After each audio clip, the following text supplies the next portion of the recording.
Chapter 1. Beneath the Surface. Russell Morgan stood at the window of his Manhattan penthouse, watching rain streak down the glass while nursing a glass of bourbon. At 42, he had built Apex Security from nothing into one of the country's premier private security firms.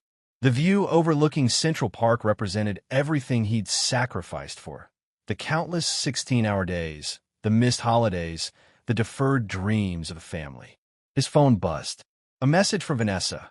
Girls are loving Myrtle Beach. Don't wait up all weekend. Russell stared at the message, his jaw tightening. 12 years of marriage had taught him to read between Vanessa's lines. The exclamation points, the deliberately casual tone, all calculated to discourage him from asking questions. Bullshit, he muttered, downing the bourbon. Their marriage had been rocky for the past 2 years. The passion had cooled, conversations reduced to logistics and schedules. Russell had tried date nights, surprise gifts, even suggesting therapy. Vanessa had dismissed it all as unnecessary. We're fine, she'd insist. Just busy. Russell's friend Derek Powell, head of digital forensics at Apex, had called him earlier that day. Man, I hate being the one to tell you this, but something's off. That tracker app you installed on Vanessa's phone for emergencies? It shows her at the Ocean View Lodge in Montauk, not Myrtle Beach. Russell had sat with this information all day, turning it over in his mind, remembering the hushed phone calls that ended when he entered rooms, the new lingerie he never saw her wear, the late nights at work events. His thoughts drifted to Vanessa's sister, Pamela Davis. Pamela had never liked him, always whispering in Vanessa's ear at family gatherings. When Russell entered a room, their conversations would halt, replaced with plastic smiles. Then there was his younger brother, Gabriel. 3 years Russell's junior, Gabriel had never quite found his footing in life. A series of failed ventures and relationships had left him dependent on Russell's generosity. Russell had secured him a position at Apex, against his better judgment. Gabriel had the Morgan looks, the same strong jaw and penetrating blue eyes, but none of Russell's drive or discipline. Russell's phone rang again. His operations director, reporting a security breach at a client Sacramento facility. After giving instructions, Russell made a decision. He opened his laptop and booked a flight to Montauk for early the next morning. Then he called his most trusted team member. Lisa, I need a favor. Discreetly. Lisa Wilson had been with him since the beginning, a former intelligence operative who handled Apex's most sensitive cases. What do you need, boss? Her voice was calm, professional. I need surveillance on my wife at Ocean View Lodge in Montauk. Audio if possible. There was a pause. Consider done. I'll have equipment ready for your pickup in an hour. A knock at his door came precisely 60 minutes later. Lisa handed him an unmarked bag. 2 types of bugs, a directional microphone, and a tracker. The access codes are in the envelope. Are you sure about this? Russell nodded grimly. Some things you need to hear for yourself. That night, Russell barely slept. He thought about the life he'd built, the trust he'd placed in Vanessa. By dawn, his decision was made. If his suspicions were confirmed, there would be no confrontations, no messy divorce, no public humiliation. Russell Morgan would simply cease to exist, at least to those who had betrayed him. And then, when the time was right, they would learn exactly what it meant to cross him. Chapter 2. The Revelation. The storm had intensified by the time Russell reached Montauk, rain hammering against his rental car. Ocean View Lodge sat perched on a cliff overlooking the Atlantic, waves crashing violently against the rocks below.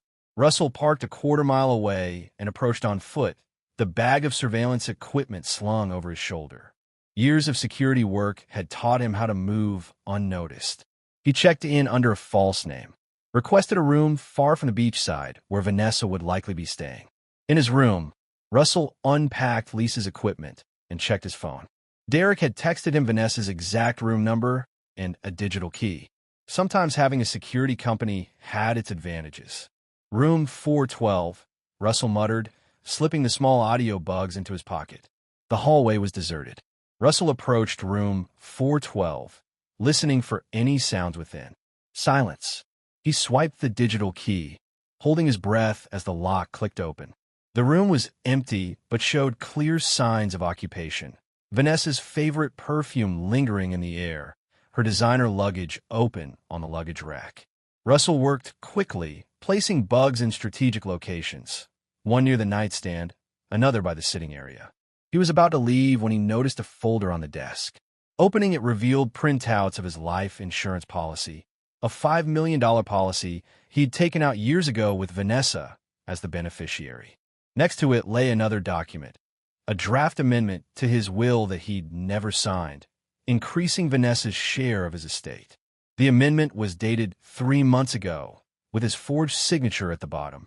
His blood ran cold. Russell photographed everything with his phone, replaced the documents exactly as he'd found them, and slipped out. Back in his room, he connected the receiver to Lisa's bugs and waited. It was nearly 6 hours later when his patience was rewarded. The door to room 412 opened, multiple voices filtering through his headphones. "God, I needed this weekend." Vanessa's voice, slightly slurred. "You've earned it," dealing with Russell's moods all year. That was Pamela. Russell's grip tightened on his bourbon as he listened to them discuss their weekend plans. Then he heard it, the scrape of a balcony door opening, followed by Vanessa's voice growing fainter as she stepped outside. "I packed his favorite champagne." Too bad the workaholic couldn't tear himself away from the office. A male voice, not immediately recognizable. Russell adjusted the receiver's volume, feeling sick as he heard Vanessa laugh. "Let me grab my phone and take a picture of this view," Pamela said. A few moments passed, and then Russell heard the conversation that would change everything. "After driving 10 hours through stormy weather to surprise my wife at her girls' beach weekend," the male voice mocked, "I walked in with her favorite champagne and heard her say, if he disappeared, that insurance policy would set me up for life." Laughter. Then Vanessa's voice. "That's not exactly what I said. I said that when Russell drops dead from working himself to the ground, at least I'll be comfortable." "Same difference," Pamela replied. "Honestly, sis, you've put up with his controlling ways for too long. Remember how he insisted on those tracking apps for safety? Well, good thing we know how to work around those," Vanessa said smugly. "The proxy server Derek helped me set up works perfectly." Derek? Russell felt like he'd been punched. His friend, an employee, was helping Vanessa deceive him. "I still think you should just divorce him," said Pamela. "Take half now and be done. And give up half of everything instead of all of it later. Besides, divorce is messy. This way is cleaner. And then you could finally date his brother guilt-free." Pamela laughed. Russell felt the room spin. "Gabriel? His own brother?" "Gabe's been after me for years," Vanessa confirmed, her voice dropping lower. "He's got all of Russell's looks, but none of his intensity. Plus, the chemistry is off the charts." "Is he here this weekend?" Pamela asked. "No, too obvious. He's covering for me at the charity gala tomorrow. Russell thinks I'm flying back for it. Gabriel will make my excuses." Russell sat motionless as the conversation shifted to dinner plans. His mind processed everything methodically, like assessing a security threat. His wife was having an affair with his brother. His friend was helping them deceive him. And they were discussing his death as a financial windfall. In that moment, Russell Morgan made a decision. He would disappear, not in the way they wanted, with a convenient accident and a tidy insurance payout, but on his terms. And when he returned, they would all pay for their betrayal. He packed his equipment, erasing all traces of his presence. On his way out, he left the bottle of Dom Perignon he'd brought, Vanessa's favorite, outside room 412 with no note. By morning, he was on a flight to Argentina, a country with no extradition treaty with the United States and where Apex had recently established operations. A perfect place to vanish and to plan his revenge. Chapter 3. Rebirth in Buenos Aires. Buenos Aires embraced Russell with its chaotic energy and faded elegance. He had chosen the city carefully. Apex's South American headquarters provided resources, and the sprawling metropolis offered anonymity. Russell checked into a modest apartment in Palermo under the name Richard Miller, an identity he had prepared years ago for contingencies. The apartment was secure but unremarkable, perfect for a man who needed to disappear. On his third day, Russell contacted Mateo Suarez, Apex's regional director. Mateo was Russell's most trusted international operative, a former Argentine intelligence officer who owed Russell his life after a botched mission in Venezuela. They met in a quiet cafe in San Telmo. Mateo arrived precisely on time, his observant eyes scanning the room before approaching Russell's corner table. "I expected to see you at the regional conference next month," Mateo said, sitting down. "Not like this. Plans change," Russell replied. "What I'm about to tell you stays between us." Mateo nodded, his expression serious.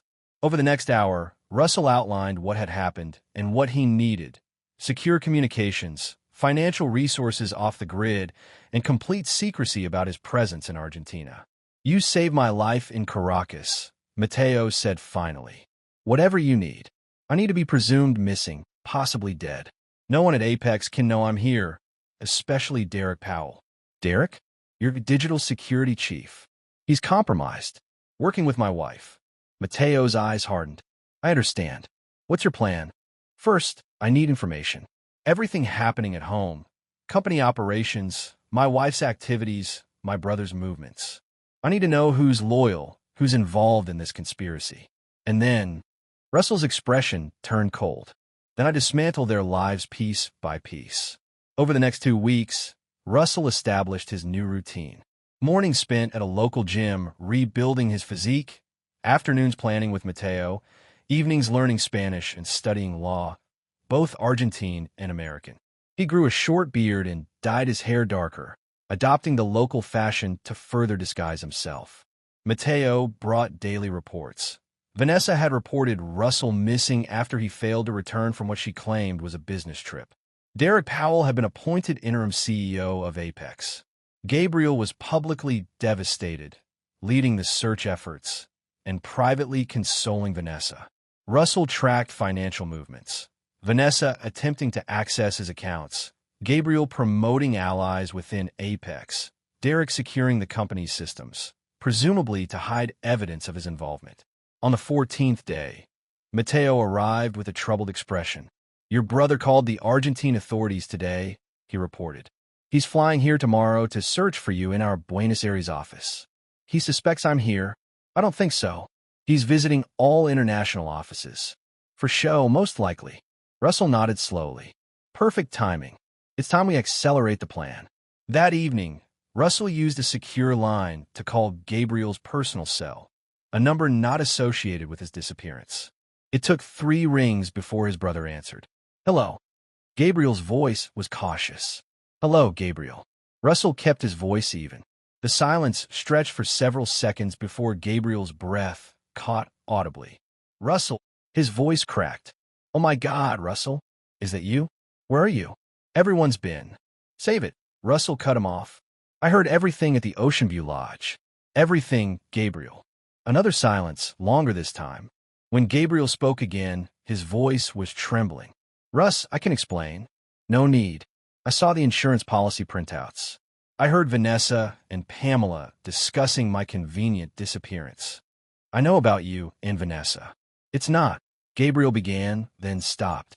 "We thought you were dead," he whispered. "Disappointed?" Russell asked coldly. Gabriel began to cry. "Please, Russ. Come home. We can fix this." "Fix what exactly? My marriage to a woman plotting my death? My relationship with a brother who betrayed me?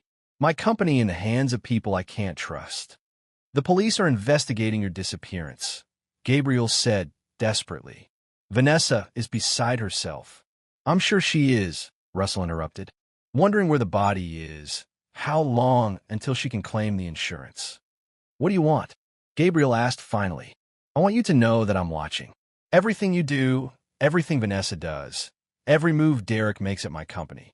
And when the time is right, you'll all understand exactly what you've done." "Are you threatening us?" Gabriel's voice hardened slightly. "I'm promising you consequences," Russell replied. "But first, I have a question. Was it your idea or hers?" The long pause told Russell everything. "Hers," Gabriel finally admitted. "But I went along with it. I've always been in your shadow, Russ. Always the screw-up, always the disappointment. And she was so unhappy." "Spare me," Russell said. "You have one chance, Gabriel. One chance to prove you're not completely worthless. Come to Buenos Aires tomorrow as planned. Come alone to the Plaza San Martin at noon. If anyone else knows about this call or meeting, I'll vanish permanently. I'll be there, Gabriel promised quickly. Russell, I'm so sorry. Russell hung up, staring out at the Buenos Aires skyline. Phase 1 of his plan was in motion. Gabriel had always been weak, easily manipulated. He would be the perfect, unwitting accomplice in what was to come. His phone buzzed with a message from Mateo. Confirmed. Why filed for access to accounts today? Powell leading private investigation alongside police. Russell smiled grimly. Let them search. By the time they realized what was happening, it would be far too late. Chapter 4. Pawns and Players. The Plaza San Martin hummed with activity. Business people hurrying through their lunch breaks. Tourists snapping photos of the monument. Street vendors hawking their wares. Russell observed it all from a cafe across the street. Baseball cap pulled low, sunglasses hiding his eyes. Mateo sat at a table near the plaza entrance, positioned to intercept Gabriel if he wasn't alone. Russell's burner phone vibrated. Subject arrived. Alone as instructed. Appears nervous. Russell watched his brother enter the plaza. Gabriel looked haggard, with dark circles under his eyes and wrinkled clothes that suggested a hasty packing job. He paced anxiously near the central monument, checking his watch repeatedly. Russell waited 30 minutes, letting Gabriel sweat. Then he sent a text. Northeast corner. Blue door. Knocked twice. From his vantage point, Russell watched Gabriel practically run to the location. A small, unmarked door leading to a private club Mateo had arranged. Gabriel knocked twice, was admitted, and disappeared inside. Russell finished his coffee, paid, and walked unhurriedly to a different entrance of the same building. Inside, Gabriel waited in a sparsely furnished room, jumping to his feet when Russell entered. Russ, he began, moving forward as if to embrace his brother. Russell held up a hand, stopping him cold. Sit down. Gabriel sank back into his chair, his expression a mixture of relief and fear. Everyone thinks you're dead. Not everyone. Russell corrected him. You don't. Vanessa doesn't either, does she? Gabriel looked away. She's terrified. Not knowing is worse than confirming I'm dead, so she can collect the insurance. Russell finished. Tell me about the policy, Gabriel. When did she first bring it up? Gabriel swallowed hard. About 8 months ago. She was joking at first, or I thought she was. Said you worked so hard you'd probably have a heart attack and leave her a wealthy widow.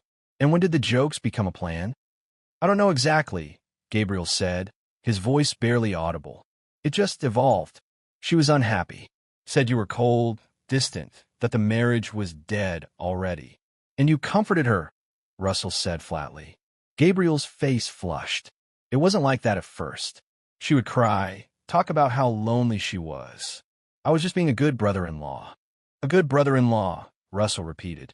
Is that what you call sleeping with your brother's wife? That only happened 3 months ago, Gabriel protested weakly. After she said your marriage was over in all but name. And Derek? How'd he get involved? Derek owes me money, Gabriel admitted. Big gambling debts. I helped him cover it with company funds, off the books. When Vanessa needed technical help managing her whereabouts, I brought him in. Russell absorbed this information, each revelation another knife in his back. Here's what happens now. You're going to help me, Gabriel. Not because you want to make amends, but because the alternative will destroy you. What do you want me to do? You'll return home and report that your search was unsuccessful. You'll tell no one about seeing me. You'll continue your relationship with Vanessa. What? Gabriel looked stunned. You'll continue as before, Russell repeated coldly. But you'll report everything to me. Every conversation, every plan, every move she and Derek make. You'll be my eyes and ears. She'll notice something's different, Gabriel argued. She's perceptive. Not as perceptive as she thinks, Russell said. You managed to hide your gambling problem from her, didn't you? Gabriel looked startled. How did you? I know everything about you, Gabriel. The underground poker games, the sports betting, the loans from people who don't give extensions. Did you think I wouldn't have security on my own brother? That was your first mistake. And if I refused to help you? Gabriel asked, a hint of defiance creeping into his voice. Russell placed a thick folder on the table between them. Then the FBI receives evidence of your embezzlement from Apex. The IRS gets documentation of your unreported gambling winnings. And Vanessa learns about your ongoing relationship with Meredith Collins. Gabriel's face paled. Meredith? But that ended 2 weeks ago, when you called her from your hotel in Chicago and ended things because things were heating up with Vanessa. Yes, I know about that too. Gabriel's shoulders slumped in defeat. You've always been 3 steps ahead, haven't you? No, Russell corrected him. I just prepare for betrayal. I didn't expect it from my own brother, but here we are. For the next hour, Russell outlined Gabriel's role in his plan. Gabriel would return with a renewed focus on the search for Russell, playing the devoted, grieving brother. He would encourage Vanessa's attempts to access Russell's finances. He would subtly redirect Derek's private investigation. And most importantly, he would report everything back to Russell through secure channels Mateo would establish. What are you planning to do? Gabriel asked as their meeting concluded. Russell smiled thinly. Justice, Gabriel. Nothing more or less than each of you deserves. After Gabriel left, Mateo entered the room. He'll betray you again, he warned. I'm counting on it, Russell replied. But not before he serves his purpose. That night, in his apartment, Russell updated his strategic plan. Phase 1, establishing his disappearance and securing Gabriel as an asset, was complete. Phase 2 would target the financial foundations of those who had betrayed him. And Phase 3 would bring everything crashing down around them. Russell pulled up the Apex security system on his tablet. Access Derek thought he had revoked, but that Russell had secretly preserved. He watched live footage of Vanessa entering his home office, searching desperately through his papers. Look all you want, he murmured. You won't find what you're looking for. The cornerstone of Russell's fortune wasn't Apex or the insurance policy Vanessa coveted. It was a set of cryptocurrency accounts and offshore holdings that no one knew about. His ultimate contingency plan, now his greatest weapon. Russell turned to his computer and began typing. By morning, the first financial dominoes would begin to fall. Chapter 5, The Spider's Web. 3 months into his self-imposed exile, Russell had transformed both physically and mentally. His body was leaner, harder from daily training with a former Olympic boxer Mateo had introduced him to. His Spanish was fluent enough to pass for a native in casual conversation. Most importantly, his plan was advancing perfectly.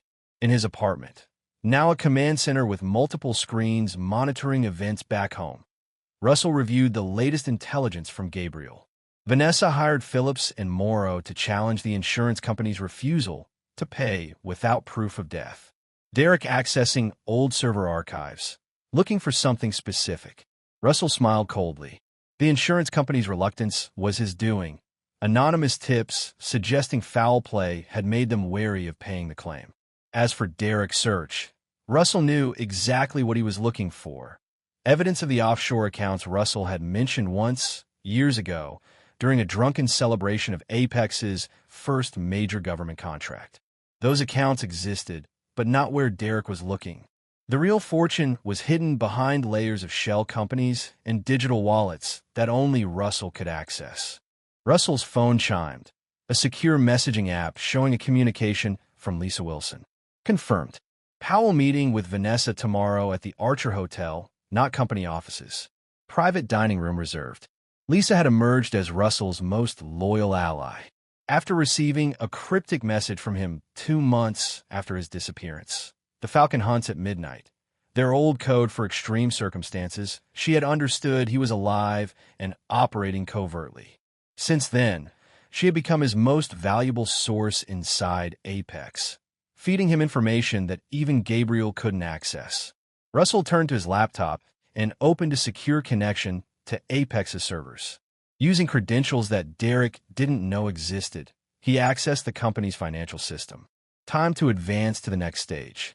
Over the next 4 hours, Russell executed a series of transactions, subtle manipulations of Apex's accounting system that would initially go unnoticed, but would eventually raise serious questions about Derek's management. He transferred small amounts from operational accounts to client escrow accounts, adjusted timestamps on transactions, and planted digital breadcrumbs suggesting unauthorized access from Derek's home IP address. Next, Russell accessed Vanessa's personal email through a backdoor he'd installed years ago, ostensibly for emergency access, but perfect for his current needs. He spent an hour reading through her correspondence with Gabriel, with her sister Pamela, with their lawyer. One email exchange with Pamela caught his attention. "I'm worried about Gabriel. He's been acting strange since Argentina. Jumpy, checking his phone constantly. Do you think he knows something?" Pamela's reply: "He's always been the weak link. If he becomes a problem, we may need to adjust the plan." Russell forwarded this exchange to Gabriel with a single question: "Still think she loves you?" At midnight, Russell initiated the most crucial phase of his financial strategy. Using anonymous access points and cryptocurrency exchanges, he began systematically dismantling Vanessa's hidden financial safety net. Accounts she thought he knew nothing about, including an inheritance from her grandmother that she'd concealed during their marriage. By dawn, Russell had transferred nearly $2 million from Vanessa's secret accounts to untraceable cryptocurrency wallets. She wouldn't notice immediately. The accounts were designed for long-term holding, but when she did, the blow would be devastating. Russell leaned back, rubbing his tired eyes. His phone buzzed with a message from Gabriel. "She doesn't suspect anything. Meeting Derek tomorrow as planned." "What should I do?" Russell typed his response: "Nothing. Watch and report. The next move is mine." The following day, Russell activated a small camera Lisa had placed in the private dining room at the Archer Hotel. The video quality was poor, but the audio came through clearly as Vanessa and Derek took their seats. "The insurance company won't budge," Vanessa said, frustration evident in her voice. "They're talking about 7 years before declaring him legally dead without a body." "We have a bigger problem," Derek replied, his voice low. "Someone's been in the system." "What do you mean?" "The security logs show access to financial records, but the user credentials are masked. And I found irregularities in some of the accounting." "Could it be the auditors?" Vanessa asked. "No. This is someone who knows our systems intimately. Someone with advanced access." A long pause. "You don't think?" "Russell, I don't know," Derek admitted. "It seems impossible, but—" "Find out," Vanessa snapped. "If he's alive, if he knows what we planned, just find out." Russell smiled grimly. Let them chase shadows while he continued dismantling their world piece by piece. That evening, as part of his daily routine, Russell video called Mateo to discuss progress. "Your wife accessed her grandmother's account today," Mateo reported. "She knows the money is gone." "Good," Russell nodded. "And the other matter?" "In progress. Our investigator has located the witness you requested, the nurse who treated Gabriel after his accident last year. She confirms it wasn't a mugging as he claimed. He was beaten by men he owed money to." "Perfect," Russell said. "Make sure she's available to testify when needed." After ending the call, Russell opened his personal journal, a habit he'd maintained since childhood. He wrote, "Day 97 of exile. The pieces are moving on the board exactly as planned. Gabriel is trapped between loyalty to me and fear of Vanessa. Derek is beginning to sense the noose tightening, but doesn't know from which direction the threat comes. And Vanessa is finally learning that her actions have consequences. Tomorrow begins the next phase. Not just financial pressure, but psychological warfare. By the time I return to claim what's mine, they will have destroyed each other." Russell closed the journal and walked to the window overlooking Buenos Aires. The city had become home in a strange way, a place of rebirth and reinvention. Part of him had found peace here, away from the betrayal and lies. But peace wasn't what he sought. Justice was, and justice required his return. Chapter 6: Fault Lines. The exclusive Boston restaurant hummed, with quiet conversation and the gentle clink of fine china. Vanessa Morgan sat across from her sister Pamela, picking at her salad without appetite. "You look terrible," Pamela observed bluntly. "When was the last time you slept?" "I don't know," Vanessa admitted. "The nightmares keep getting worse. I'm in the house, alone, and I hear Russell's voice calling my name from every room, but I can't find him." "It's guilt," Pamela said, lowering her voice. "We never actually did anything to him, Van. He disappeared on his own." But we talked about it, Vanessa whispered. We wish for it. And now $2 million is missing from Grant's account. Derek says someone's been accessing Apex's systems, and Gabriel's acting like he's seen a ghost. Speaking of Gabriel, Pamela set down her fork. Have you noticed anything strange lately? Beyond the usual Gabriel strangeness. Vanessa hesitated. He's distant, cancels plans at the last minute, and sometimes I catch him staring at his phone with this look of absolute terror. You don't think he had anything to do with Russell's disappearance, do you? Gabriel. Vanessa laughed hollowly. He can barely organize his sock drawer, let alone a complex disappearance. Then what's he hiding? I don't know, Vanessa admitted, but I intend to find out. Meanwhile, across town, Gabriel Morgan sat in Derek Powell's office at Apex headquarters, both men looking haggard and tense. The board is asking questions I can't answer, Derek said, sliding a financial report across the desk. These discrepancies shouldn't be possible with our security protocols. Could it be a hacker? Gabriel suggested, knowing full well the source of the anomalies. Not just any hacker, Derek rubbed his bloodshot eyes. The system logs show access patterns that match Russell's exactly. The way he navigates between screens, the keyboard shortcuts he uses. It's like his digital fingerprint. Gabriel felt cold sweat forming on his back. That's impossible. Russell is missing, Derek interrupted sharply. Not confirmed dead.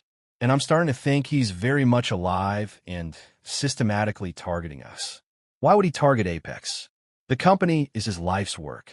Not Apex, Derek clarified. Specifically, the financial irregularities all point to transactions I've authorized. Client complaints are being filed about projects I'm managing. It's surgical, Gabriel. Like someone's building a case against me specifically. Gabriel's phone buzzed in his pocket. Another message from Russell, no doubt. The fifth today, each one increasing the pressure, demanding more information, more betrayal. What about Vanessa? Gabriel asked, trying to keep his voice steady.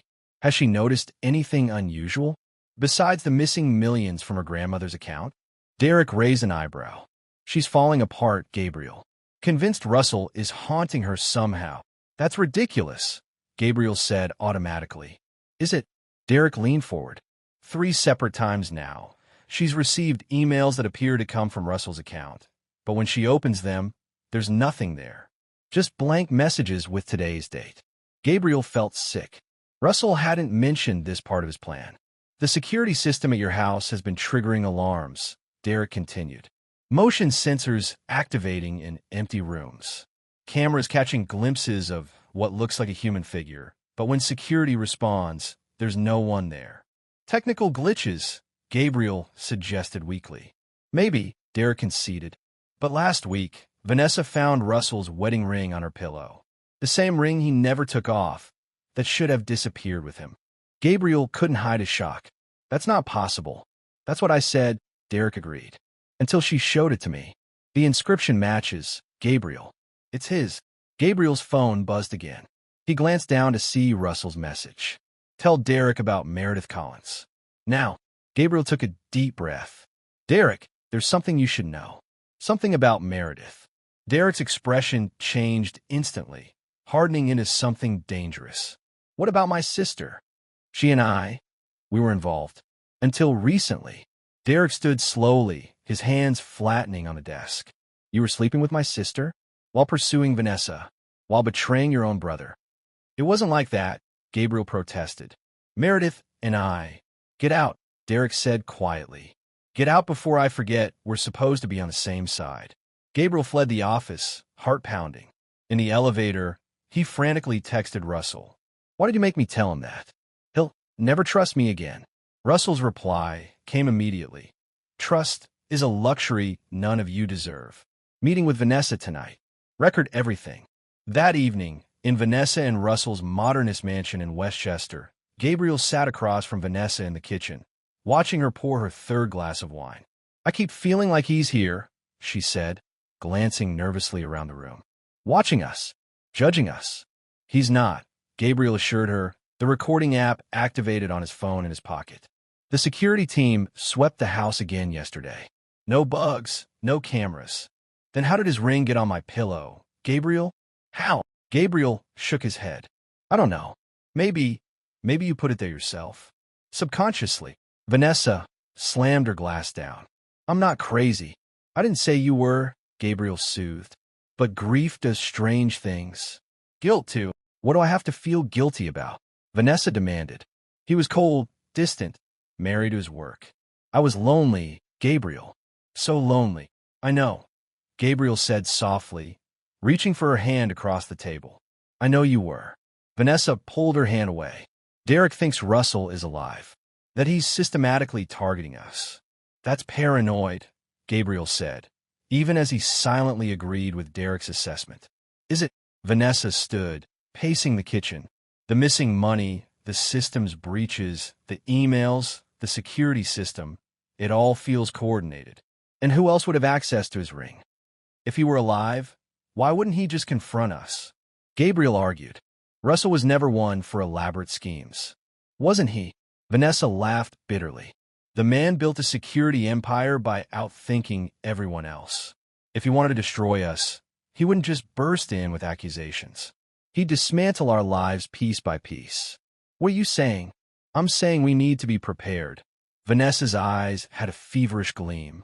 If he is alive, if he does know everything, we need protection. What kind of protection? Vanessa lowered her voice. The permanent kind.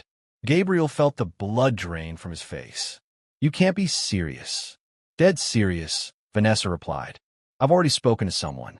A connection through Pamela's ex-husband. If Russell is alive and coming for us, we need to find him first. This is insane, Gabriel protested. We're talking about my brother. The brother you betrayed by sleeping with his wife. Vanessa countered coldly. The brother whose company you helped undermine? That ship has sailed, Gabriel. We're in this together now. Gabriel's phone buzzed in his pocket. He knew without looking that it was Russell, perhaps even listening live to this conversation. I need some air, he said abruptly, standing. This is too much. Decide whose side you're on, Gabriel, Vanessa called after him as he headed for the door. If Russell is alive, there's no middle ground anymore. Outside in his car, Gabriel played the recording back, hands shaking. Then he forwarded it to Russell with a simple message. She's planning to kill you if you return. I never agreed to this. Russell's reply came minutes later. You never agreed to a lot of things, brother. But you did them anyway. Phase 3 begins tomorrow. Be ready. Gabriel stared at the message, wondering what fresh hell Phase 3 would bring. Whatever Russell was planning, it was clear that none of them, not Vanessa, not Derek, and certainly not Gabriel himself, would emerge unscathed. In Buenos Aires, Russell closed his laptop after listening to Gabriel's recording of Vanessa. His face showed no emotion, but inside a cold fury burned. She had moved from wishing him gone to actively planning his murder. Perfect, he murmured. Now he had everything he needed to spring the trap. Chapter 7. The Return. The private jet touched down at Teterboro Airport under the cover of a stormy October night, 6 months to the day since Russell Morgan had disappeared. He stood at the aircraft's window, watching rain lash the tarmac. His appearance notably changed. Leaner, harder, his once clean-shaven face now sporting a short, well-trimmed beard, his previously dark blonde hair now darker brown. Lisa Wilson waited in a black SUV on the tarmac, standing at attention despite the downpour. Welcome home, boss, she said as Russell approached, offering a rare smile. The pieces are in place. Any complications? Russell asked as they settled into the vehicle. None unexpected, Lisa replied, pulling away from the aircraft. The documentation is prepared as requested.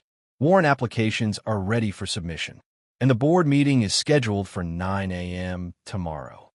Gabriel? Increasingly unstable. He's been missing appointments, drinking heavily. Derek Powell has effectively frozen him out of company operations. And my wife?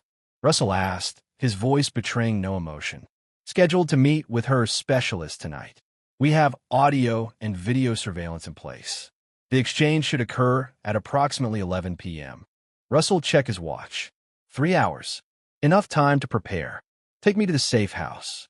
The safe house, a luxury penthouse in downtown Manhattan registered to one of Russell's shell companies, had been prepared according to his specifications. Multiple screens displayed live feeds. Apex headquarters, Russell's Westchester home, Derek Powell's apartment, Gabriel's townhouse, and various other locations. Russell showered and changed into a custom-tailored suit, armor for the battle ahead. When he emerged, Lisa was coordinating with a team via secure communications. "Status reports?" Russell asked. "FBI team is on standby, awaiting your signal," Lisa confirmed. "NYPD tactical unit positioned near the Morgan residence. SEC investigators ready to move on the financial evidence. Everything is green." Russell nodded, studying the surveillance feeds. On one screen, Vanessa paced the living room of their Westchester home. Phone pressed her ear, gesturing animatedly. On another, Derek Powell sat in his Apex office, surrounded by financial reports, looking haggard. A third showed Gabriel in his townhouse, a glass of whiskey in hand, staring blankly at nothing. "They've unraveled precisely as expected," Russell observed. "The psychological pressure was effective," Lisa agreed. "Derek hasn't slept more than 4 hours a night in weeks. Gabriel's gambling has escalated. He lost $80,000 last weekend. And Vanessa," Lisa hesitated. "Go on." "She's been meeting with a man we've identified as Anton Korolov, a former Russian military contractor with ties to organized crime. Their conversations, while coded, clearly indicate an arrangement for eliminating someone." "Me," Russell said calmly. "Yes. The meeting tonight is to finalize payment and details." Russell checked his watch again. "It's time. Initiate Operation Homecoming." Lisa nodded and began issuing commands through her secure line. Russell turned to the largest screen, which showed a comprehensive timeline of events since his disappearance. Financial transactions, communications, meetings, all meticulously documented and cross-referenced. 6 months of planning, Russell murmured, for one night of reckoning. At precisely 10:45 p.m., Russell entered the service elevator of his Westchester home, using a key card that bypassed the security system.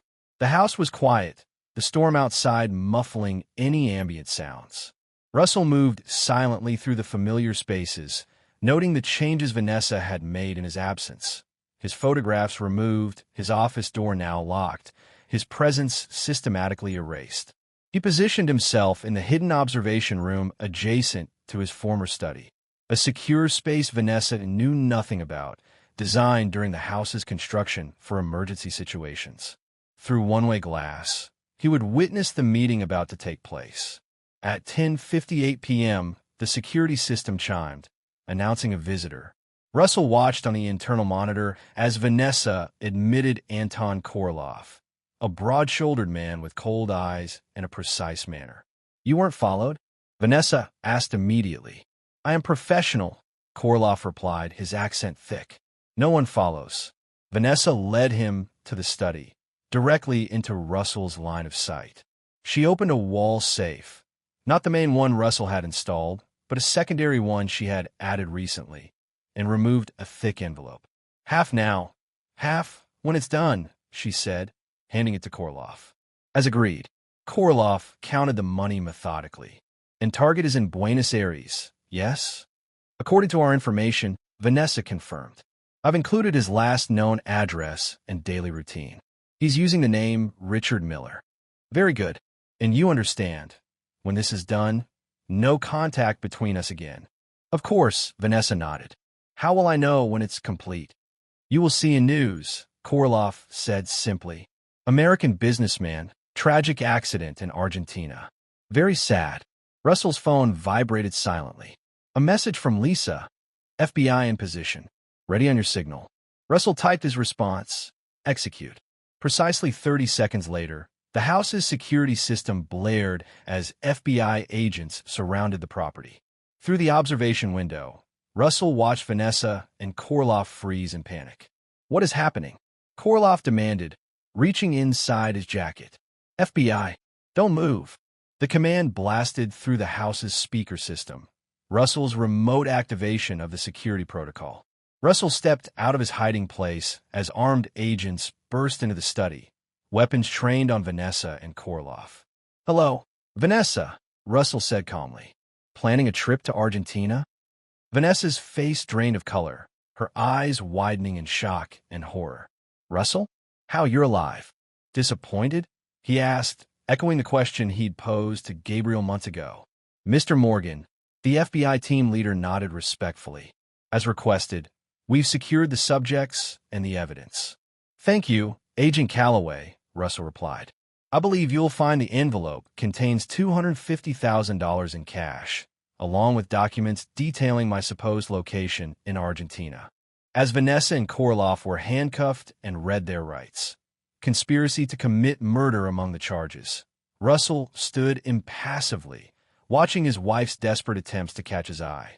Russell, please, she begged. This isn't what it looks like. I can explain everything. Save it for your attorney, Russell replied coldly. You'll need the practice. As Vanessa was led away, still pleading, Russell received another message from Lisa. Powell in custody. SEC and cybercrime units executing warrant at his residence now. Gabriel waiting as instructed. Phase 1 of the night's operations was complete. Russell nodded to Agent Calloway and left the house without a backward glance. The next confrontation awaited. Chapter 8. The Judgment. Apex Securities' boardroom sat atop the company's midtown skyscraper, its floor-to-ceiling windows offering a panoramic view of New York City at dawn. The empty chairs around the massive conference table awaited the emergency board meeting scheduled for 7 a.m., 2 hours earlier than originally planned, a last-minute change that had sent the company's director scrambling. Russell stood at the window, watching the city awaken, Lisa Wilson at his side reviewing final preparations on her tablet. The files have been distributed to all board members' secure emails, she confirmed. Financial documentation, surveillance records, sworn statements from the whistleblowers inside the company. Everything they need to understand what happened in your absence. And the press. Embargoed statements ready to go at your signal. All major financial and business publications, plus the television networks. The story is positioned exactly as you specified. Missing CEO returns to uncover conspiracy.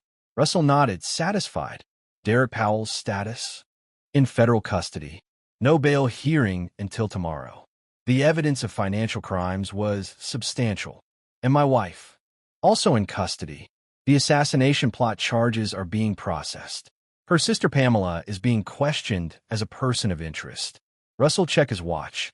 It's time for the final piece.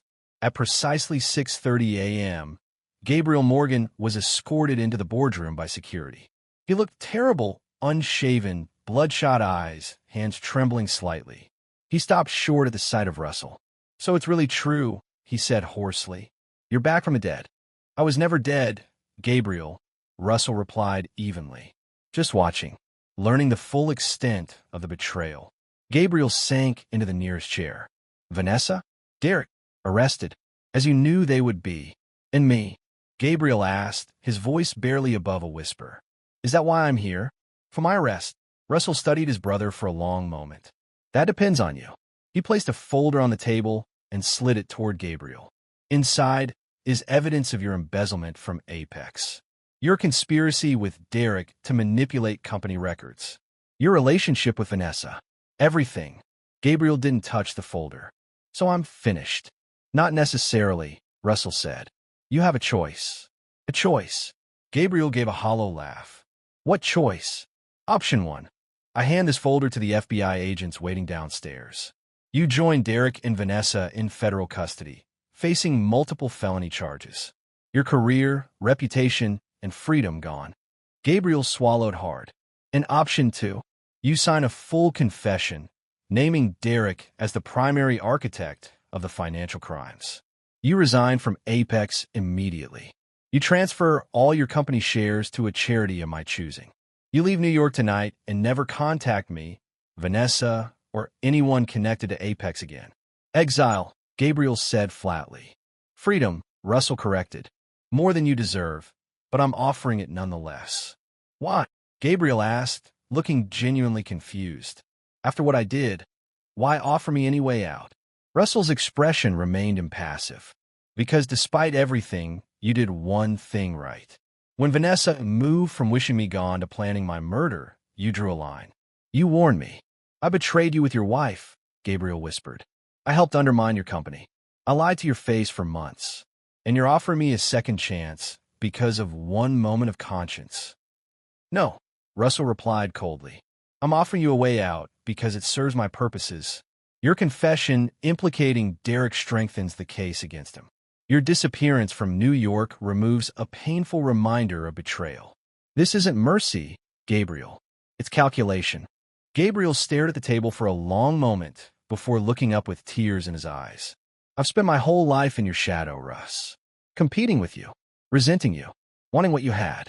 And now I'd give anything to go back and undo it all.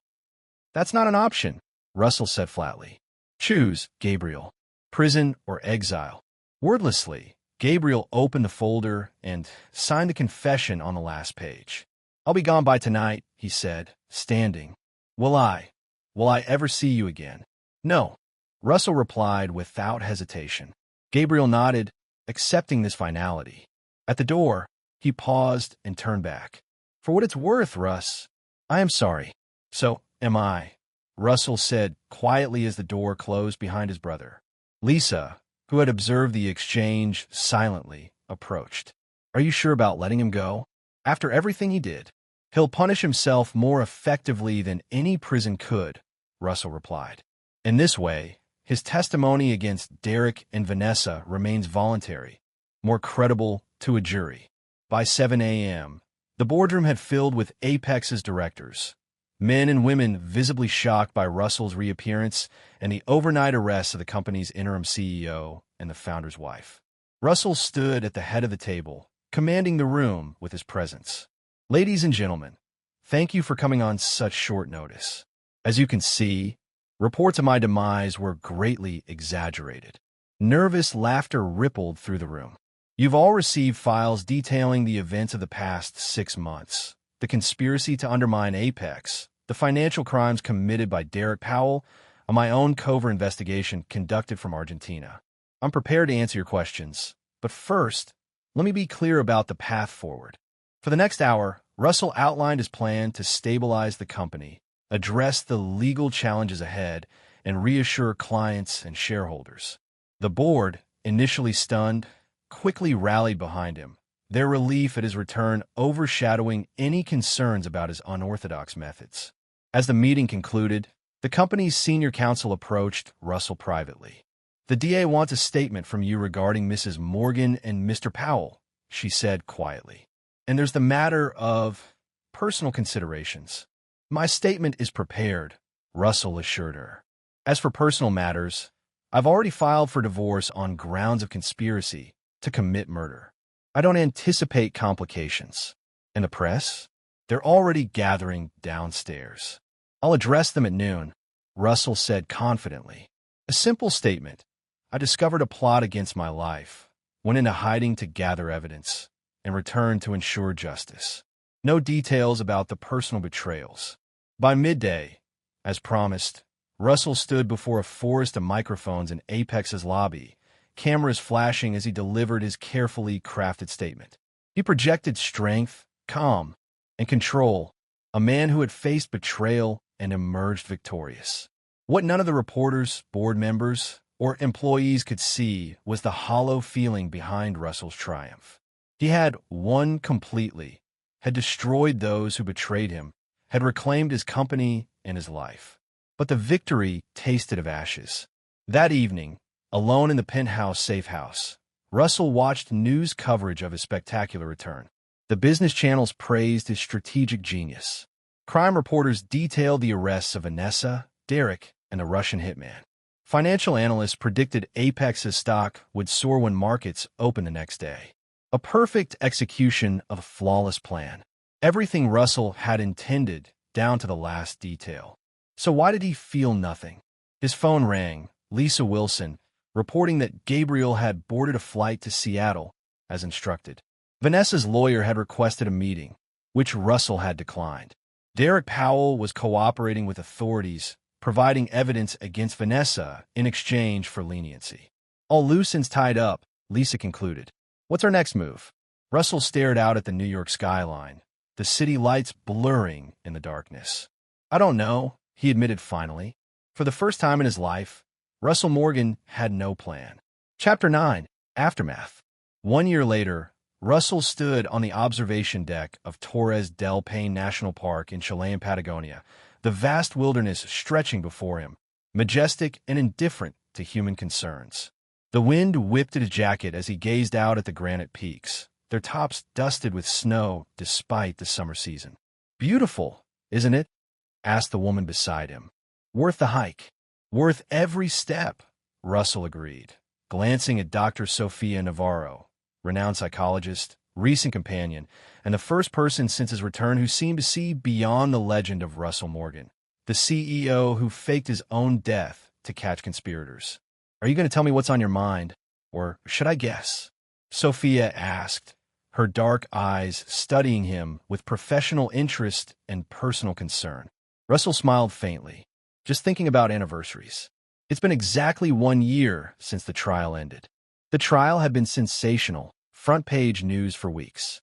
Vanessa and Derek, facing charges ranging from conspiracy to financial fraud, had turned on each other almost immediately. Vanessa claimed Derek had manipulated her, playing on her unhappiness to draw her into a plot she never intended to execute. Derek insisted Vanessa had been the mastermind, using her emotional hold over him and Gabriel to undermine Apex and eliminate Russell. In the end, the evidence Russell had meticulously gathered spoke for itself. Vanessa received 12 years for conspiracy to commit murder and financial crimes. Derek got 8 years for fraud, embezzlement, and conspiracy. Pamela Davis, Vanessa's sister, received 3 years probation for her knowledge of the plot. Gabriel had disappeared into obscurity in the Pacific Northwest, his testimony delivered by deposition, his name fading from public memory. "Do you regret how it ended?" Sophia asked. It was a question she'd posed before, in different ways, during their 3 months together. "No," Russell said, his voice firm. "They made their choices. They faced the consequences." "That's not what I meant," Sophia said gently. "Do you regret winning so completely that there was nothing left afterward?" Russell turned to face her, appreciating her directness. She never tiptoed around difficult subjects, one of the qualities that had drawn him to her when they met at a cybersecurity conference where she was speaking about the psychology of betrayal. "I had a plan for the betrayal," Russell admitted. "I had a plan for the revenge. I didn't have a plan for the aftermath." Thus the wandering. Sophia gestured to the wilderness around them. 6 months ago, you were running Apex, the most successful security firm in the country. Now you're hiking through Patagonia with a psychologist you barely know. "I know you better than you think," Russell countered with a small smile. It was true. After the trial, after the media frenzy had died down, Russell had found himself increasingly restless. Apex was thriving under his leadership. The company had emerged from the scandal stronger than ever, its reputation for integrity ironically enhanced by Russell's dramatic exposure of internal corruption. But the victory felt hollow. The company boardroom, once his domain, now felt like a stage set. The Westchester house, purged of Vanessa's presence, remained empty. Russell couldn't bring himself to live there again. So he had done something unprecedented. He had stepped back, not retired, not resigned, but delegated, appointing Lisa Wilson as Chief Operating Officer, reducing his own role to strategic oversight, and giving himself the freedom to travel. For 6 months, he had wandered from Patagonia to Peru, from the Galapagos to Easter Island. Along the way, he had encountered Sofia Navarro 3 times, first at the conference, then at a remote lodge in the Amazon, and finally in Santiago, where coincidence had given way to intention. "You're avoiding my question," Sophia observed, bringing him back to the present. "About winning so completely that nothing was left." Russell sighed, looking back out at the mountains. "When I was planning my revenge, I thought justice would bring closure. That once Vanessa, Derek, and Gabriel had paid for their betrayal, I could move forward. But I discovered that revenge is like salt water," Russell said quietly. "The more you drink, the thirstier you become." Sophia nodded, her expression thoughtful. "So what now? More wandering? More mountains to climb?" "No," Russell said with sudden certainty. I think I'm done running. Running? Sophia raised an eyebrow. I thought you were the one who stayed and fought while everyone else tried to run. Different kind of running, Russell explained. Running from what comes after the fight. From rebuilding something new instead of avenging what was lost. They began walking back toward the trail, the wind at their backs now, pushing them forward. I received an offer yesterday, Russell said after a while, from the Justice Department. They want Apex to develop a new cybersecurity framework for protecting critical financial infrastructure. It will mean moving to Washington for a year, building a new team. Sounds like an opportunity, Sophia remarked. Are you going to take it? I'm considering it, Russell replied. It would mean creating something instead of just protecting what already exists. And what about personal rebuilding? Sophia asked carefully. You've barely mentioned that part of your life since we met. Russell stopped walking, turning to face her fully. I trusted completely once. It nearly destroyed me.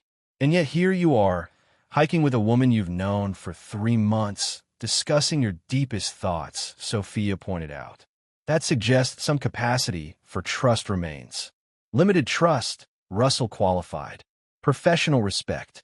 Is that all? Sophia challenged, meeting his gaze directly.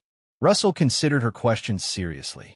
Sophia Navarro was unlike anyone he'd ever known.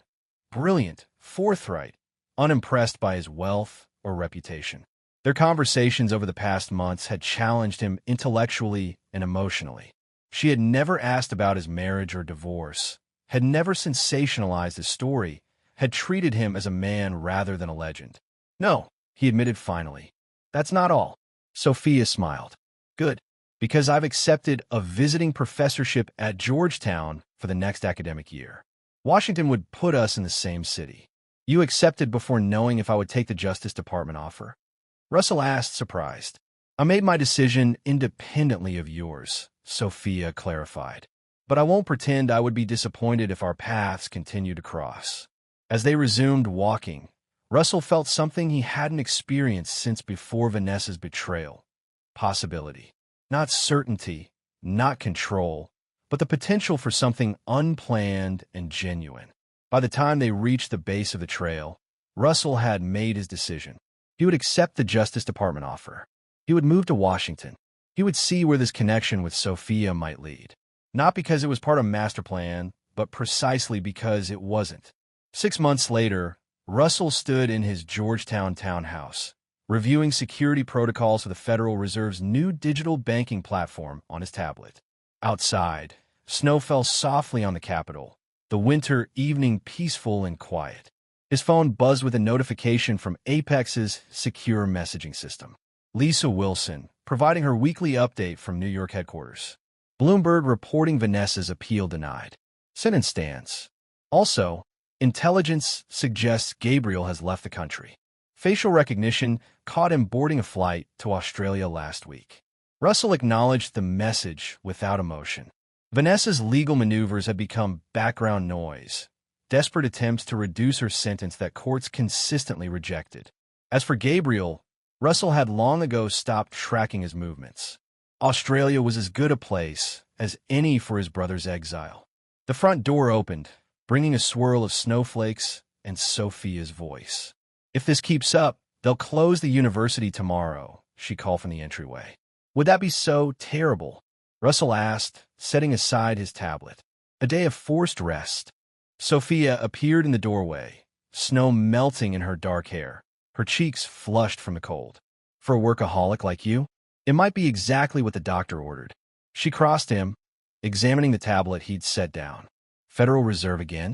I thought that project was nearly complete. The framework is, Russell confirmed. But implementation never ends. Security is ongoing vigilance. Speaking of vigilance, Sophia said, her tone shifting slightly, there was a reporter waiting outside my office today, asking about you, about us. Russell frowned. Which publication? She said Vanity Fair, working on a retrospective about the case of the vanishing CEO, as she called it. It's been 18 months, Russell said with irritation. Don't they have fresh scandals to cover? Apparently your story has enduring appeal, Sophia quoted with a slight smile. I told her I don't discuss my personal life. Thank you, Russell said sincerely. Their relationship had remained private, not secret, but personal, protected from the media circus that still occasionally surrounded Russell's name. She did say something interesting, though, Sophia added, watching Russell carefully. She claimed to have interviewed Gabriel recently. Russell stilled. Did she elaborate? Only that he's writing a memoir about growing up in your shadow, about the conspiracy, about his regrets. Sophia studied his reaction. Does that bother you? Russell considered the question honestly. A year ago, even 6 months ago, the idea of Gabriel profiting from his betrayal would have infuriated him. Now, he found himself surprisingly indifferent. No, he realized aloud. Gabriel's story is his to tell. Mine is mine. Sophia nodded approvingly. That's growth, you know, being able to let go of controlling the narrative. Or maybe I've just found better things to focus on, Russell suggested, moving closer to her. Later that evening, as they shared dinner in the kitchen, Sophia raised a subject they'd circled for weeks. The Georgetown position ends in 3 months, she reminded him. I've had offers from Stanford and Columbia. Both excellent institutions, Russell noted, watching her carefully. Have you decided? That depends, Sophia said directly. The Justice Department project concludes around the same time. What are your plans? Russell set down his wine glass. Apex still needs leadership. Lisa has done an excellent job as COO, but eventually you need to decide if you're moving forward or backward, Sophia interrupted gently. Going back to Apex full-time would be returning to your old life. Not entirely, Russell disagreed. I'm not the same man who left. No, Sophia acknowledged. You're not. But is Apex what you want now? Or is it just the path of least resistance? It was a question Russell had been asking himself with increasing frequency. The Justice Department work had rekindled something in him. The satisfaction of building systems that protected people rather than just hunting threats.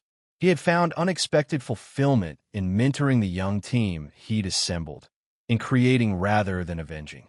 I've been considering starting something new, he admitted. A foundation focused on cybersecurity education, helping small businesses and vulnerable populations protect themselves, using what I've learned for prevention rather than reaction. Sophia's face brightened. You haven't mentioned this before. It's been percolating, Russell explained. The idea of building something with a different purpose than Apex. Something that looks forward rather than backward, Sophia suggested. Exactly. And where would this foundation be based? She asked carefully. Russell smiled. That's flexible. San Francisco has a strong tech community. New York has financial connections. But personally, I've grown rather fond of Stanford's campus on my visits there. Sophia's expression softened with understanding. Are you saying what I think you're saying? I'm saying I'd like us to make our decisions together, Russell clarified. Not dependent on each other, but in consideration of each other. That's quite an evolution for someone who planned his revenge down to the minute, Sophia observed. Some things are better unplanned, Russell acknowledged. I've learned that from you. That night, as snowfall transformed Washington into a quiet wonderland, Russell Morgan, once defined by betrayal and revenge, found himself contemplating a future built on creation rather than destruction, on possibility rather than retribution. The man who had once disappeared to execute perfect vengeance had reemerged to discover that moving forward required letting go of control, of bitterness, of the past itself. Russell Morgan had vanished once by his own design. In that disappearance, he had found justice for betrayal. In his return, somewhat to his surprise, he had found something far more elusive, the chance to begin again. And there you have it. Another story comes to an end. What did you think?